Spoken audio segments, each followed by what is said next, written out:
Hey guys, we are back updating the power rankings for the Amazing Race 37 following episode 6, which was another pretty fun episode with a pretty fun finish, but we'll get that soon enough. But we have 18 to talk about as we spend more time. Let's get into the video. So starting off at number 8, we have the latest boots for the season, Interior Pops and Jeff, who end up going out in a very close finish where it was essentially a foot race between them and Nick and Mike. And it was obviously a pretty interesting result there. Though I will say that I was kind of expecting Pops and Jeff to go on the spot as they got this massive personal segment at the beginning of the episode talking about how, like Jeff treats his dad like his best friend, how they grew up in St. Louis, and how this is just another chance for them to bond, which felt like set up for them going out here as that's something we see sometimes is these teams gain this big visibility spike right before going out and getting personal content there.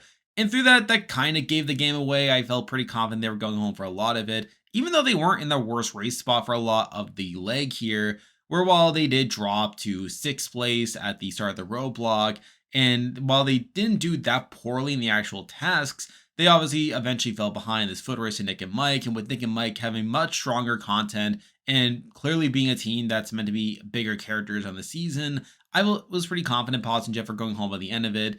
And on the whole, they were just kind of fine, if I'm being honest. They were definitely a pretty likable father-son team, though never one that I never truly saw as a contender, but obviously they're not out of the race to where they're here at number 8. And with that, we have 7 teams left in the race to talk about, and as usual, I'll be ranking them based on how likely I think they are to win the race, based on their edit and current race position. But number 7, the team that I believe is the least likely to win from this point on is Brett and Mark. And admittedly, I think this was kind of a drop off for them, where even though they had won the previous leg, I feel like this was kind of a reversion to the mean for them, where they ended up falling behind early on due to the equalizer, and they were technically last coming into the first roadblock, but they were able to make up some time there. They were able to make up a little bit of ground as well, getting up to 4th place by the end of the leg. However, even so, I feel like other teams have bigger pros for them, whether it's from a race perspective or whether it's from an edit perspective. I feel like Brett and Mark are just a pretty inconsistent team at this point, and not a team that I'm feeling as confident to actually win the race, which is why they're here at number 7. Now moving on to number 6, and we have a team that really only went up due to their performance on this particular leg, even though I still don't think they're that likely to win, Interior of Han and Holden. And really, they just bumped up a spot due to them coming in second in this leg, where they actually did pretty well for a lot of it, where even though they started off in 5th place, they were able to be the first ones to the roadblock and 2nd place out of the roadblock. They were able to not waste too much time in going for the fast forward at the point where they realized that Carson and Jack were going to get it instead. They then were able to hold on in the top 3 during their remaining tasks, and then eventually pass the other teams at the point of the 2nd roadblock where they're able to get 2nd place there. So on the whole, it was still a pretty good leg for them race-wise, and I think that was just enough to have them one spot higher. But sort of similar to Brett and Mark, I still don't think they are that consistent of a team, and I think other teams are probably set up better for success moving forward,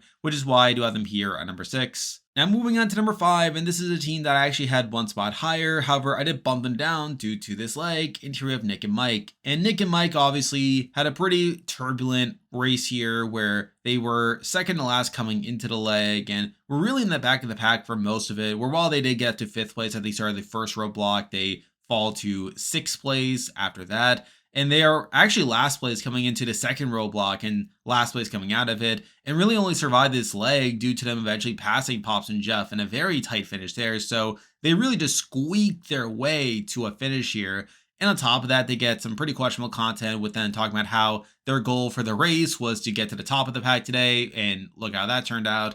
So really, I'm not feeling that great about Nick and Mike to actually win the race, but they're still pretty major characters on the season, and I think if I were to pin them down at this point, they're probably a team that I would expect to be like the 3rd place finishers of the season. A team that's able to scrape their way to the final leg, but get completely outclassed by the very end of it. So I'm not feeling that great about them at this point, which is why they're here at number 5. Now moving on to number 4, and this team has gone up solely by Nick and Mike going down, and here we have Melinda and Erica. And truth be told, I feel like this was another pretty mediocre leg for them where they were still towards the back of the pack for a lot of it, where they were 6th place coming into it, they were 6th place coming into the first roadblock, and actually last place coming out of the first roadblock, though not too much they could have done there considering the task itself.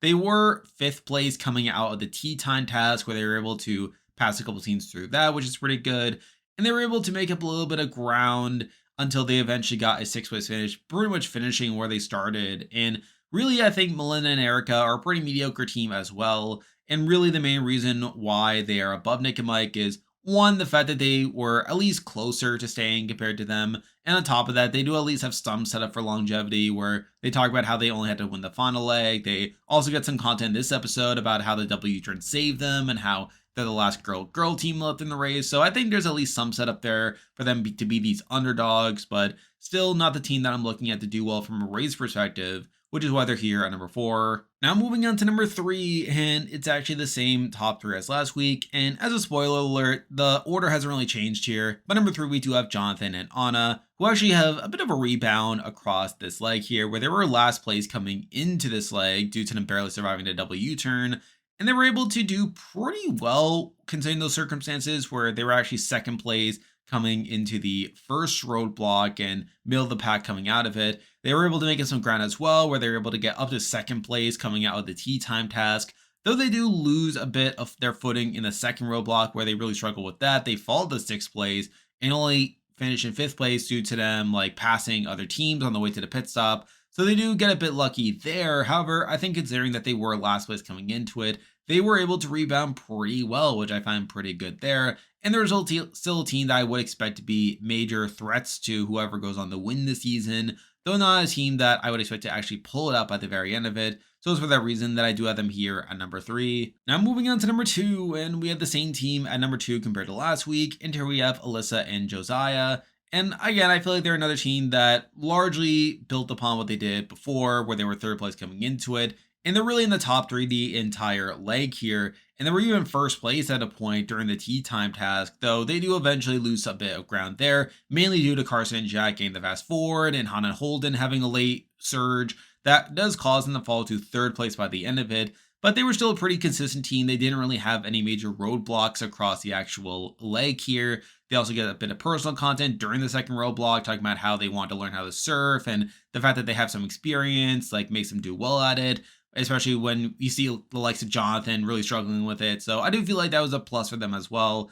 And they're just a team that I feel pretty confident in at this point, though not to the same extent as the number 1 team, which is why they're here at number 2. And now at number 1, the team that I believe is the most likely to win the Amazing Race 37 at this point is still Carson and Jack. And I still feel pretty good about them. I feel like this episode didn't really do that much to deter them from contention here, where they obviously end up winning this leg. Now, mind you, it's mainly due to the fast forward where they were able to get into the sports car before Han and Holden, and that obviously allowed them to skip the rest of the leg. So obviously there's a bit of a caveat there, but they still get plenty of good personal content where they talk about trying to manage their threat level, how other teams are starting to notice them, and how they're going to have to face some adversity moving forward. And you also have the scene at the airport where you have Jonathan and Anna confronting them about them having voted for Jonathan and Anna during the W turn vote. So again, they do face some adversity across this leg, but I still feel like Carson and Jack are the most consistent team left in the race at this point from a race perspective. And I think their edit is largely propping them up as well.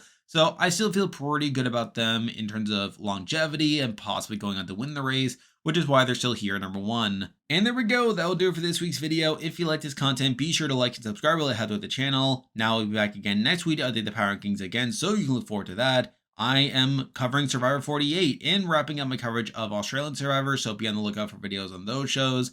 I'm on Patreon and have a YouTube membership, so if you want to consider supporting the channel, you can do so by clicking the link in the description. And you can also join the Discord server by also clicking the link in the description. There's a lot of stuff coming your way. But for now, that is the video. See ya.